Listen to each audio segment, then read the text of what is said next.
সন্ধ্যার টিফিন থেকে শুরু করলাম ছোটো একটা ব্লগ আর শপিং করলাম, তাও তোমাদেরকে শেয়ার করবো। তো দেখতে থাকো আমার ভিডিওটা। হ্যালো সবাইকে, কেমন আছো সবাই জানিয়ে দিও, আর নতুন যারা আছো সাবস্ক্রাইব করে নিও আর আমার চ্যানেলটাকে আর শেয়ার করে দিও, আর ভালো থাকো সবাই। তো সন্ধ্যার টিফিনে কী বানাচ্ছি তোমাদেরকে শেয়ার করতে চলেছি। তো সন্ধ্যা তোমার দাদাভাই বলেছে আজকে রুটি খাবে, কারণ অনেক প্রচণ্ড বৃষ্টি হয়েছে।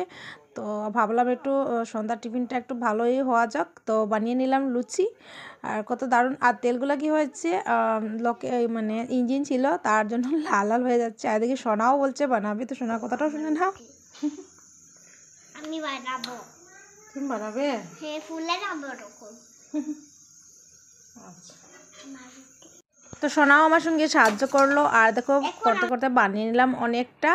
কত দারুণ হচ্ছে, পুরা আমার গামলা পড়ে গিয়েছে, অনেকটা বানিয়ে ফেললাম। আর কী হবে সন্ধ্যার আজকে খুব মজাই হবে, আজকে বানাচ্ছি। আর মটর ঘুগনি, আর মটরটা কী হয়েছে পুরা গুলগুলো হয়েছে। আর এদিকে দেখো সকালে এনেছিলাম জনম পাতা, এটা মণিপুরি মানুষ অনেকেই খায়, আমরা যে বেঙ্গলি কী বলে এটা জানি না, এটা কীরকম যে বেঙ্গলি মানে কী বলে এটা জানি না। আর যাই হোক, এদিকে সোমবাস দিয়ে দিলাম। সোমবাসে কী হয়েছে একটু গুঁড়ামরিচ কম দিয়েছি, কারণ সবাই খাবে না ঝাল। আর সেন্টগুলো খুব সুন্দর এসেছে, আধ ঘন্টা বানিয়ে নিয়েছি আর খেতে বসে গেছি আমি। আর খুব দারুণ হয়েছে। আর তোমার দাদাভাই আর তোমার প্রচুরসোনা খেয়ে নিয়েছে, আমি বসেছি খেতে। ওফ, খুব টেস্টি, দারুণ লাগছে গরম গরম খেতে, না বাহ কত মজা লাগে।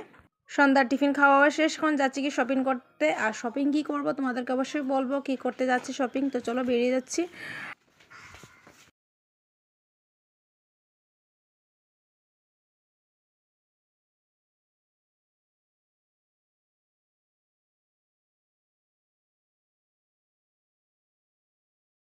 শপিং মানে সোনার একটা প্যান্ট কেনা ছিল, স্কুলে দিয়েছিল হাউস ড্রেস, তার জন্য গিয়েছি দোকানে। আর স্কুলের ছিল কিন্তু এটা সিল্কি ছিল, তার জন্য কিনি নেই। তো কিনে নিলাম, আমরা যাচ্ছি গিয়ে বাড়িতে। তো তোমরা সবাই ভালো থাকো, সুস্থ থাকো আর আমার পাশে থাকো, আর ভিডিওগুলো ভালো থাকে শেয়ার করে দিও।